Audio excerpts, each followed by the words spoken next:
Hello, everyone. Welcome back to the Young and Sane podcast. I'm your host, Tamarflourish, and I'm back here again. More life too, but what are we going to do now? We had to life with life.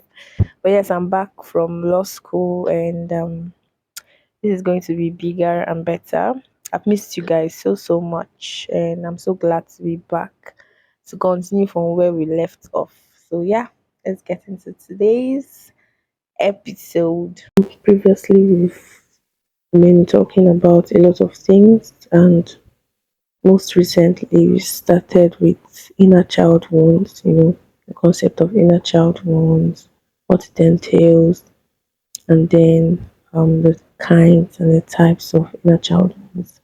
We've spoken about abandonment wound, spoken about the guilt wound, we've spoken about the neglect wound.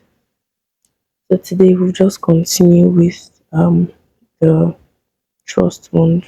Alright, so sit back, sit tight. Let's get into this conversation. Welcome once again. If you're new here, I want to say welcome to the Young and Sane podcast. You did not miss road though. You're going to enjoy the conversations we have here. Um, Conversation starters, eye openers, and all of those things. So you're going to have a nice time here, I promise. It's no hype, but yeah, it's facts. So yes, let's get into today's topic. Trust wounds. So yeah, trust wounds as a type of inner child wound. It's it's that kind of inner child wound that occurs when a child was constantly let down, you know, as he grew up by parents, caregivers, and all of those people that were in charge of the child's life, the people on which the child was depending for life and survival. So if those people were unable to consistently show or rather let down the child, disappointed the child, or put the child in areas of danger and all of that, that child may grow up having an issue trusting people. So basically, at the fundamental level, that is what trust wound entails.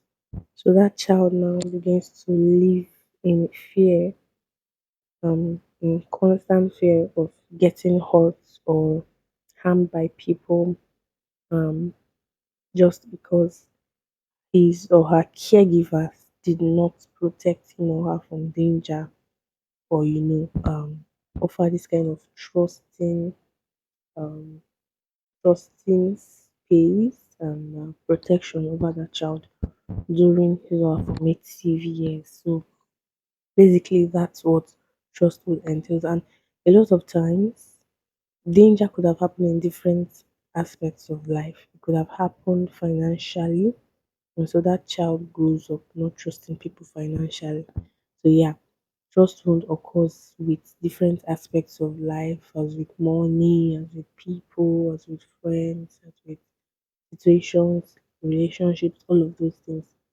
So if that child saw disappointment in the way they cared for his or her emotions, or that child experienced danger in the way that finances were handled, money, and all of those things, the child may grow up, being scared or afraid in that aspect of his or her financial life, relationally, and just in whatever aspect of life. So, based on this lack of trust experienced by this child in his or her formative years, that child may grow with the mindset of not trying to put him or herself in harm's way, in potential danger. So, that habit of avoidance, always trying to avoid relationships, always trying to avoid responsibilities that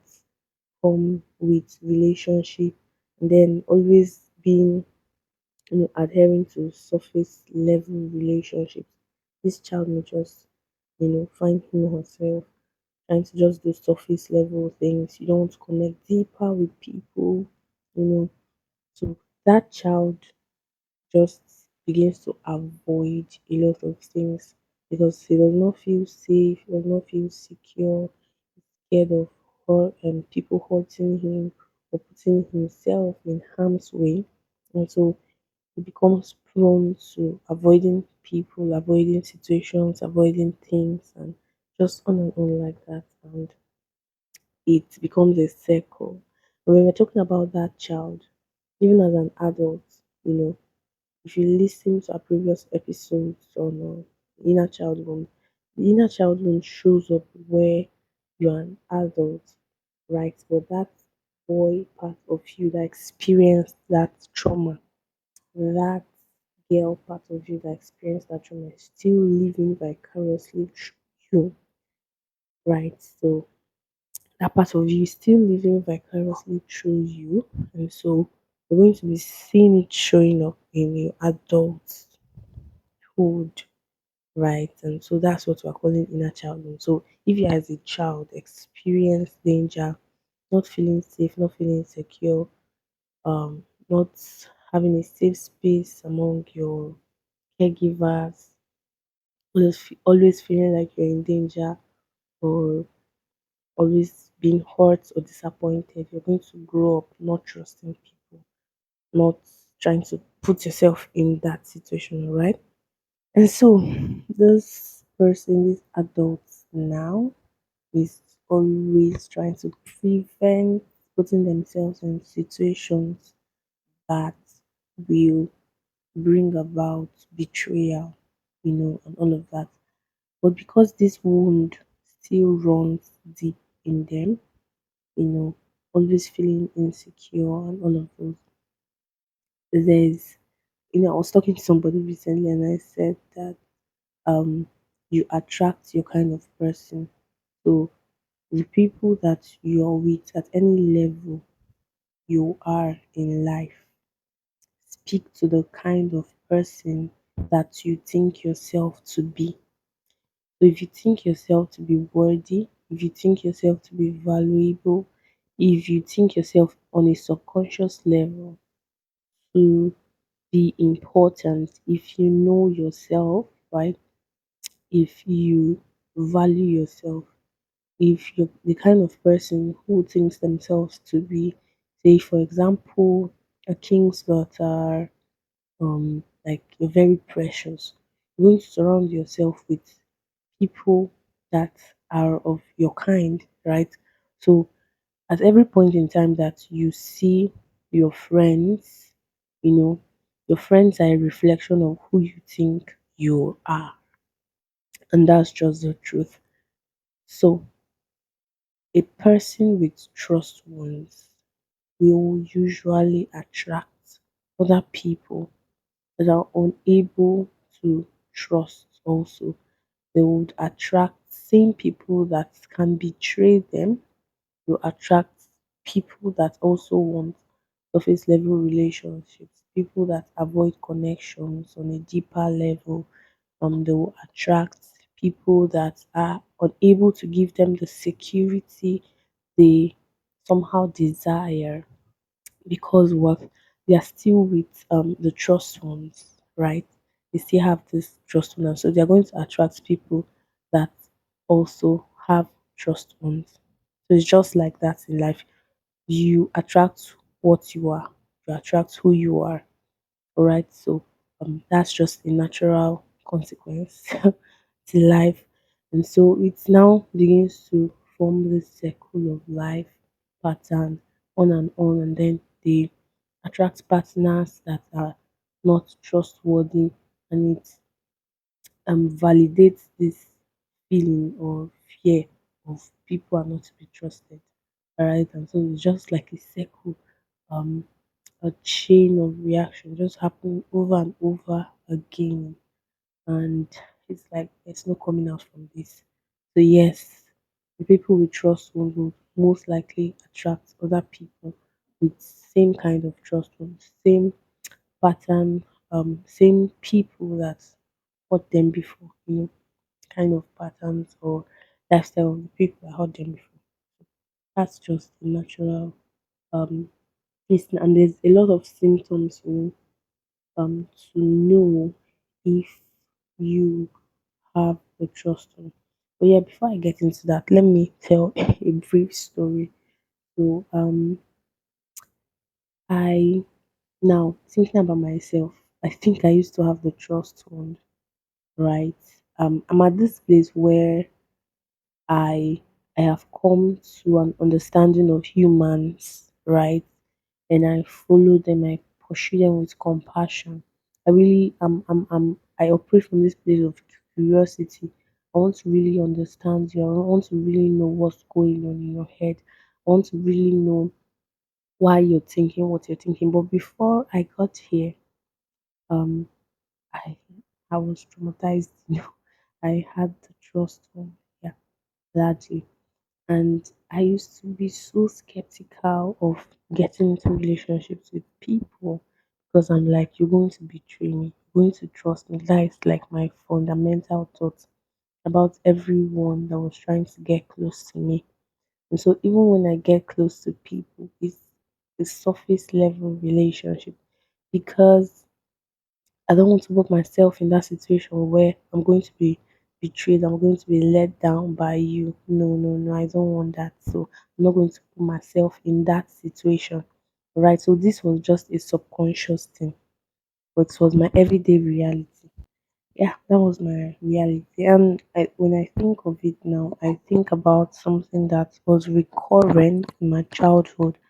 So I'm going to use this example. I think I've used it before, but I don't know. Let's just get there. So um, I know that when I was younger, much younger, there are certain things that I used to ask my dad to get for us, to buy for us. I know these promises that parents make to their children. I will buy you a aeroplane. I will do this. I will do that. And sometimes it's just, trying to make promises so that the child can conform the standard of obedience or you know just be happy or just conform to whatever feeling that the parents want the child to conform to. And sometimes it's not really from a place of seriousness. Telling you for a fact that this goes a long way most of the times to affect a lot of children, especially very sensitive children. So I was that kind of sensitive child, and my dad would make those promises. Probably he was not serious. Maybe he was serious. I don't know. But at the end of the day, when he comes back and I do not see him fulfilling the promise he made, it breaks my heart in a certain way. And over, he did this again and again, innocently, But because of how sensitive I am, I think I held on to it and formed a mindset based off on that men are not to be trusted. And so men, like it was just men are not to be trusted. They don't my mom hardly makes those promises, and so I was like, okay, men are not to be trusted. They do this and do this. When I grew up, right, and started having friendships with male, I noticed there was a pattern in my mind. Like whensoever any of my male friend say a thing, I look at him and it's from this place that I know he's going to disappoint. I don't trust him because he's not going to fulfill what he has said. He's just bluffing. That is what men do. That is how men are. And I carried on with that mindset from primary school, secondary school, into the university, and it kept replicating itself. So I always had this mindset that men don't really say what they mean. They're just joking around. Anytime they make promises, my dear, don't believe them because they're just saying it to whine you. Like that was my mindset. And until I got to this place where I started consciously thinking about my thoughts. And I realized that this was what I always thought about men. And so now, if you're my friend, if you're my male friend, you would have heard me say one thing or the other, like refer to this. So anytime I'm having a conversation with them, you know, except probably if we are not so close, right? I'll just again take whatever you say as a bluff. But if you're my friend, I will ask you if you're serious. Like my male friends are listening to this now, they will remember. I'll ask them if they are serious, and then I will try to remind them maybe several instances that they've said something and they didn't do it, right? And tell them that based off of this, I do not trust you to do whatever you say. So I just believe that you're bluffing, just making promises so that I can conform or so that you can impress me. But I'm not convinced that you're going to do it. So I tell them, but you see how this came about? It came from that innocent child trusting her dad's words and saying that he did not fulfill them. And based off of that, I began to feel a certain way, and then it made me form this kind of mindset. And over the years, all the men I met, all my male friends replicated the same pattern. Just very few of them kept to their words, right? But over the years, almost all of them replicated the same pattern, saying things and not doing them, saying things and not doing them, saying things and not doing them. So you see how this trust wound can just form itself and replicate itself into a pattern, a chain of reaction. So it's like happening everywhere at the same time, certain kinds of people, all of those things. So I just wanted to lay that example before I get into the effects of having this kind of trauma. So you see that the effect it had on me was always not trusting these guys, right? Another effect it can have is feeling insecure, feeling insecure when you relate with people, probably in a romantic relationship. He's making a lot of promises and you're not trusting him because of what you've experienced in the past. You know, your the length of your trauma, your traumatic experiences, and you're like, this guy is going to fall my hand, he's going to hurt me. I cannot put myself in that position where I trust what he's saying. You're in this place of not feeling safe, not trusting, not feeling secure with anything that they say or any of their promises. And there's this other effect that it has that you begin to um form this predisposition to always judge the people who betray other people. So you see that you become a gang, what will I call it now? Gang attacker of the betrayers. So everywhere you see a story about people betraying people, people hurting people, you're just going to gather and say, yes, not them, these people. Hmm, I know them, these people, I hate them. And I think I used to be part of this before. Like, God, once I hear a story about someone that betrayed a person, oh my God, you're going to find me there. I'm going to talk a lot because why? Like, why say something that you don't mean? You get, and it's still a bad thing to say something that you don't mean, but attacking them from this place where you've been hurt and you're this kind of person that don't trust people because of what you've experienced. See, life is crazy, and I get it. Like, just want some is justifiable everywhere. Even the scripture says that talks about Jesus not committing himself to men, right? Because of course he did not trust them. But yeah, that's just life.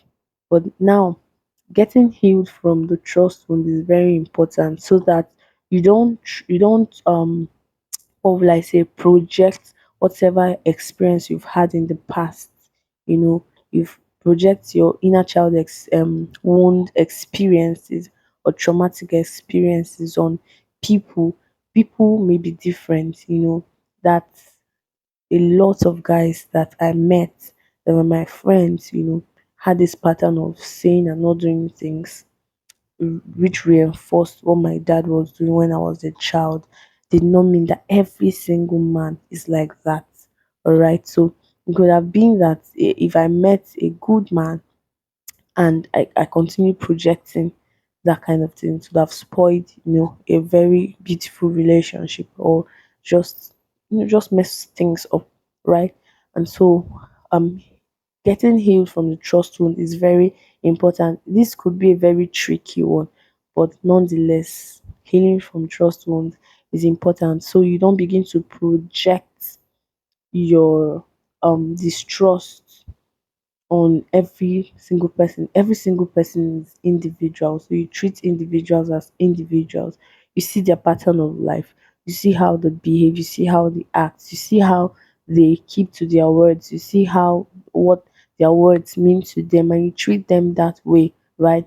But not from a place of trauma, not from a place of your own wound and insecurity. All right. So that's why I think it's important to heal from the trust wound. There are other effects. Um, one of such is not wanting to explore new friendships, business ideas, adventure, just a lot of things. You're very, you know, suspicious, or you're very hesitant to explore new things because of your suspicion that it's not going to favor you. You don't trust that it's going to be good, right?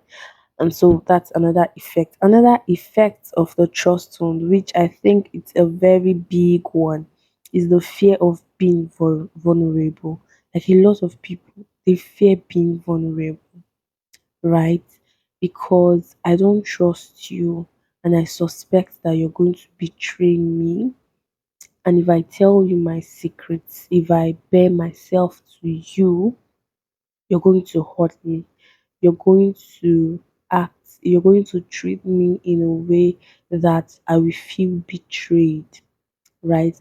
And I know I used to feel this way before, and all my secrets, I kept them in a pot just to myself. But as I began to heal from my trauma, I realized that giving your secrets power, like you're just, in other words, giving your secrets power. Being vulnerable, I think, is a gift. And of course, there has to be a balance to it. You can't just be vulnerable with every person because it's not everybody that have sense, right? But being vulnerable is a gift. Is a gift. And for me, I see it as exposing darkness, like bringing darkness to light so that it can dissipate, right? And when you hold a tone of secrets, personally for me, I do not know about others.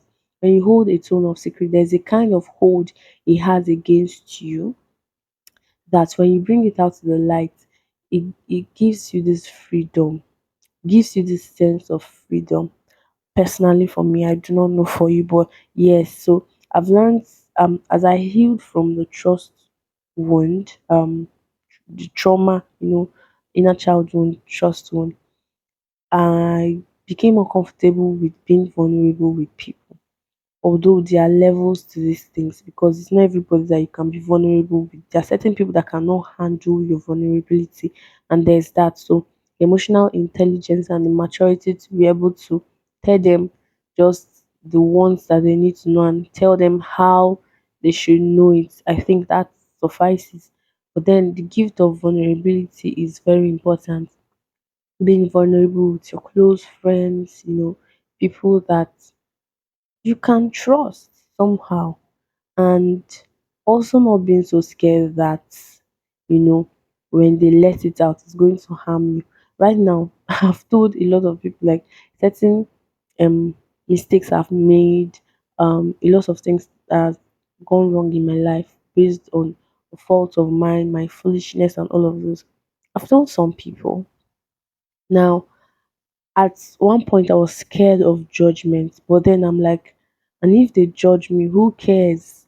As far as I am able to forgive myself and deal with the issues, you know, and work on myself and become better than the mistakes I made. If I tell you about my mistakes and you want to use it against me, oh, you can gladly go ahead, bro, because I'm not that mistake.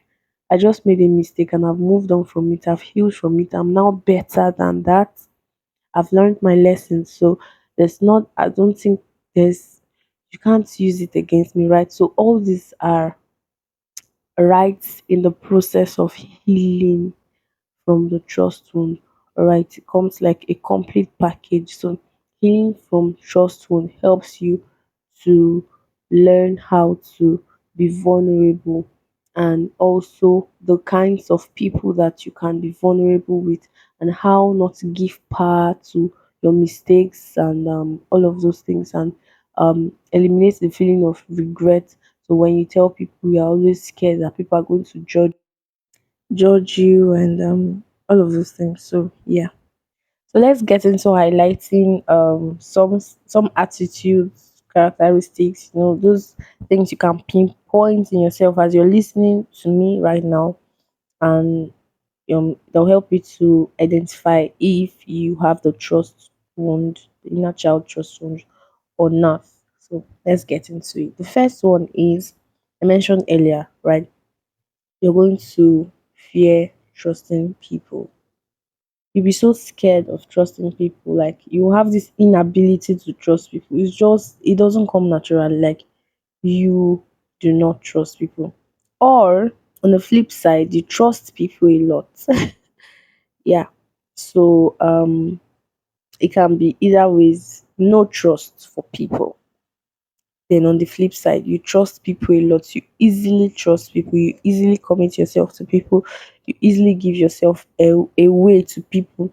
And it comes from this place where you really want to trust. Like, your subconscious really wants to depend on people. You've been hurt before.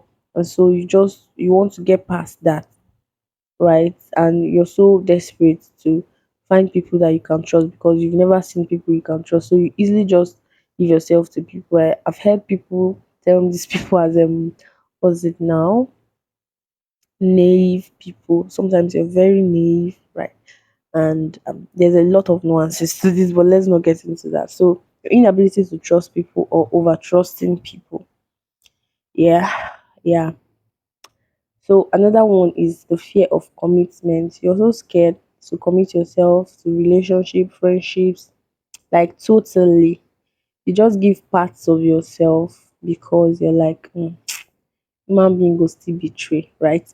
So you have this inability or fear of commitment in friendships or relationships, no matter what kind. Yeah. Then another one we've talked about it is the fear of being vulnerable. You're scared of opening up yourself to people, letting people know who you are, where you are from, what has happened to you, because you fear that you're going to give them the power to judge you or criticize you or all of that. So yes, the fear of being vulnerable because you don't know how they're going to take it. Now, I mentioned earlier, right, that there's a way to know who you can trust, who you can be vulnerable with. You can't be vulnerable with everybody, right? But being vulnerable is a very important thing. So knowing the place of people to even be vulnerable to them is a skill, is something that you need to know, and it comes as a total package when you're healing from trust wound. In my coaching sections, I tell people, it comes as a total package. So teaching you emotional intelligence and how to know who to be vulnerable with, right?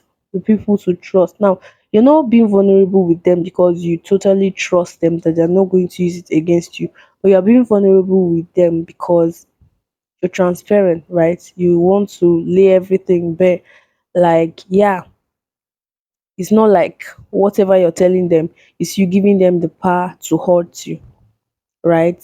Even though vulnerability comes with that, when you're vulnerable to people, you kind of give them the power to hurt you, annoy you. But in this sense, when you learn the people to be vulnerable with, it's not in itself choosing a kind of people that you're giving them this weapon. No, use it against me.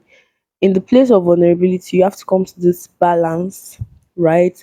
Where your things you tell people, you're so healed or you're so gone past, or even if you've not even gone past it, but you have to be able to have developed this mindset that you're bringing it out to the light, you're making yourself free you're forgiving yourself. You are a lot of things has to go in the works. So that information you're giving to this person is not powerful enough to bring you down when it's used as a weapon, when it's weaponized.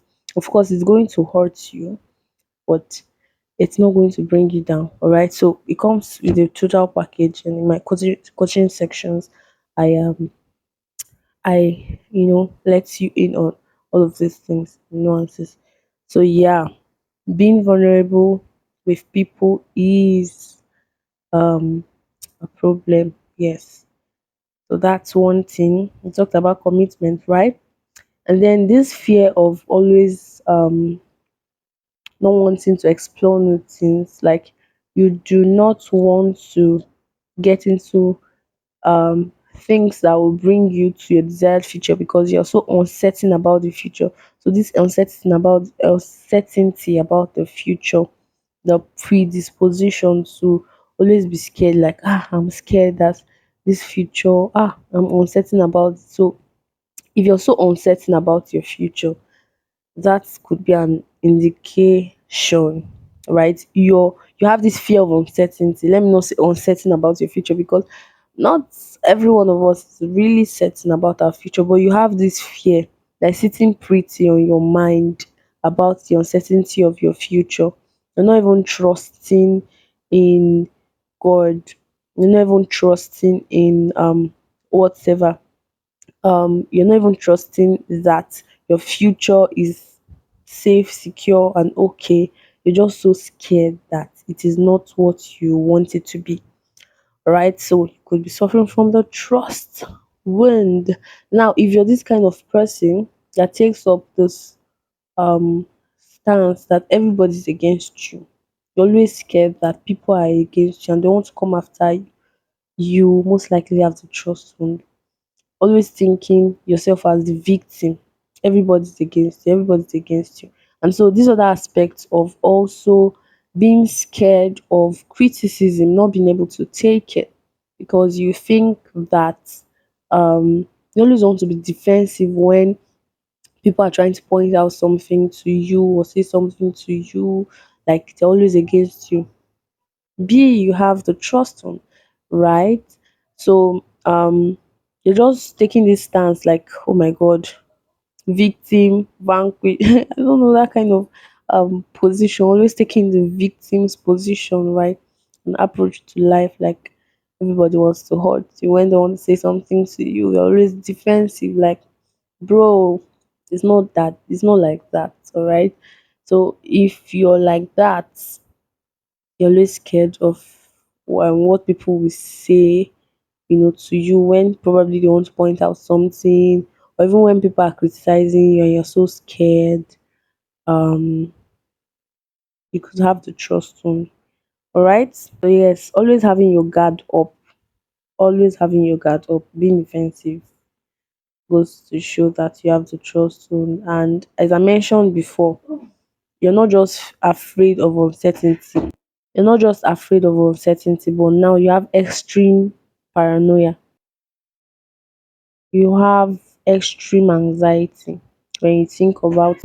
You have extreme paranoia, you have extreme anxiety when you think about the future. And that goes to show that you, my friend, have the trust on. When you have lack of trust in the future, you're always uncertain about the future. I mentioned that before. And now this leads you through a path of negative thinking. I used to have intrusive thoughts, but that's not what I'm talking about here. So intrusive thoughts, your intrusive thoughts are so strong and you tend to lean towards your intrusive thoughts. What if this person fall? What if I die? What if this happens? What if this person shoot me? Somebody's coming to kill me. Like all of these things, bro, you're always not trusting, always not confident that something's going to work out in your favor. Scared, too anxious. Yeah, you have the trust. And then when positive feedback is always handled with skepticism, it's this one looks like always having your guard up and then being defensive, right? When people want to criticize you, all of those things.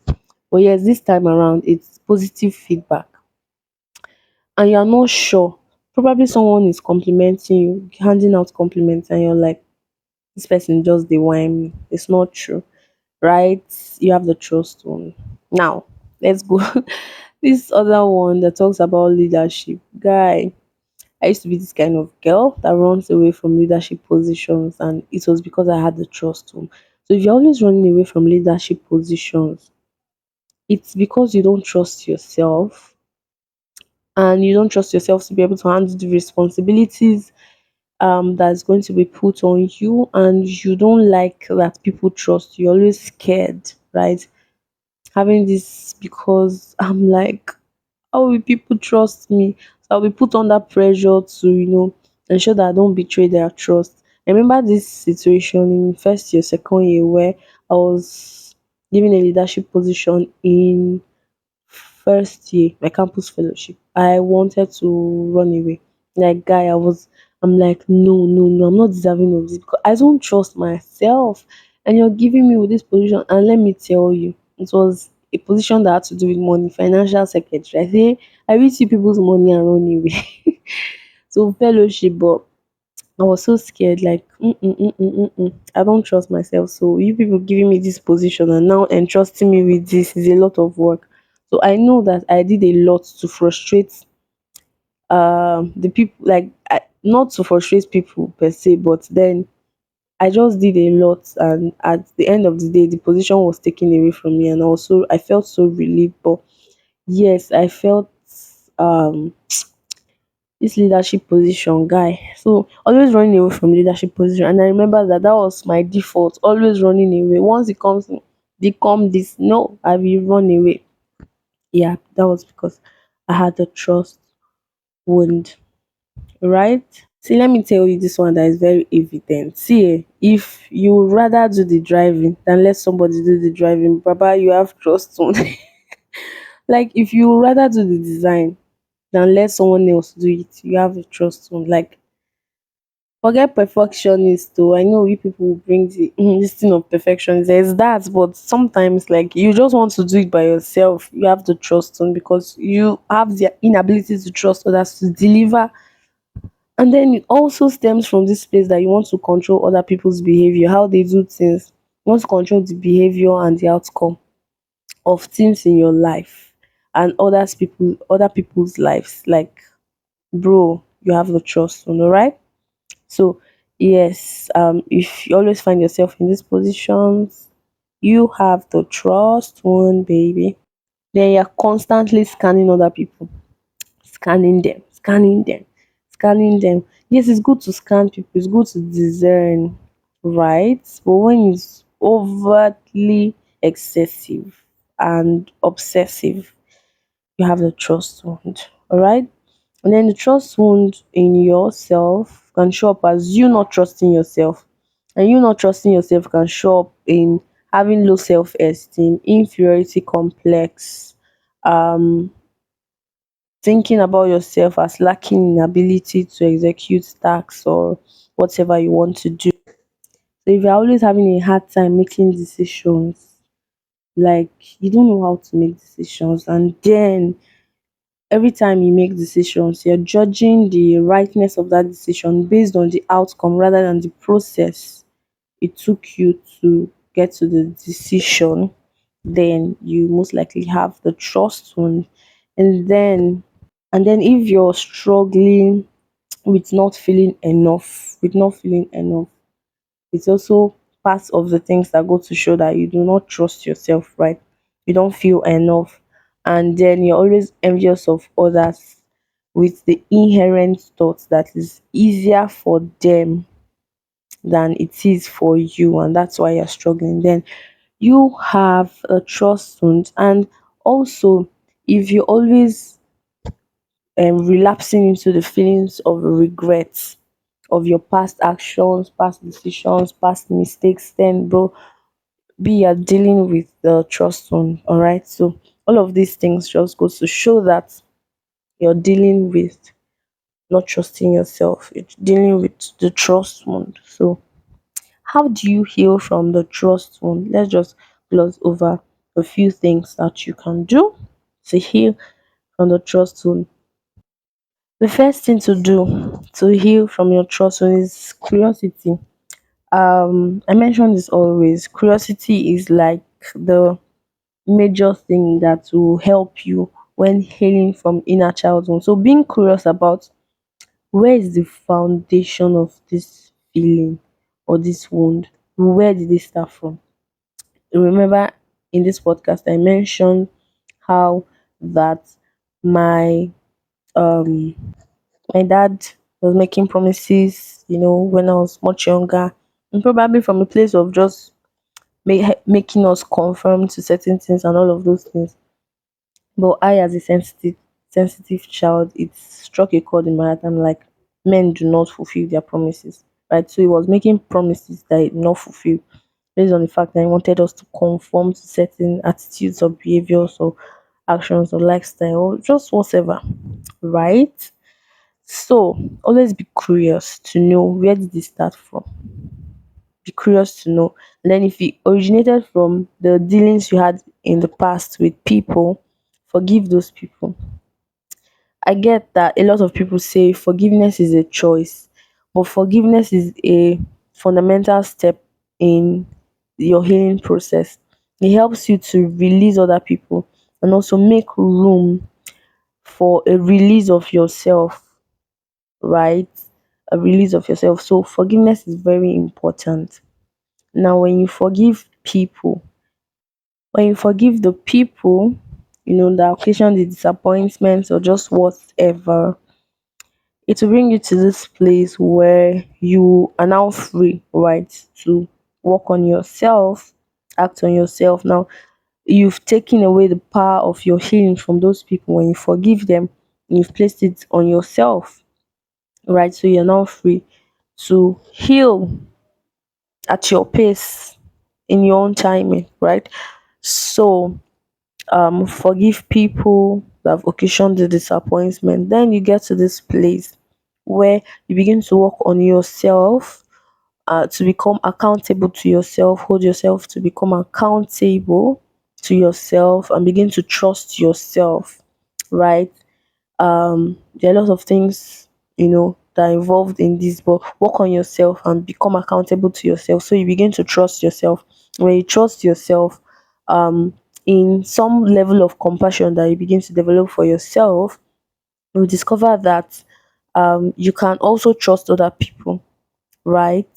Um, and then after working on yourself and trusting yourself, learning how to trust yourself, holding yourself accountable so that you can build this integrity, self integrity that you know yourself for.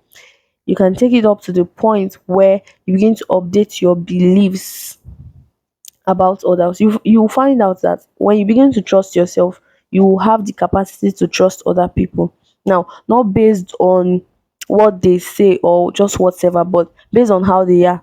You'll be able to have that compassion. When you have begin to, exhibit self compassion on yourself, you see that you can be compassionate towards others.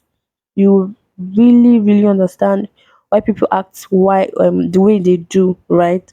And so you'll be able to trust them based on where they are or not, but it won't be from a place of trust wound, right?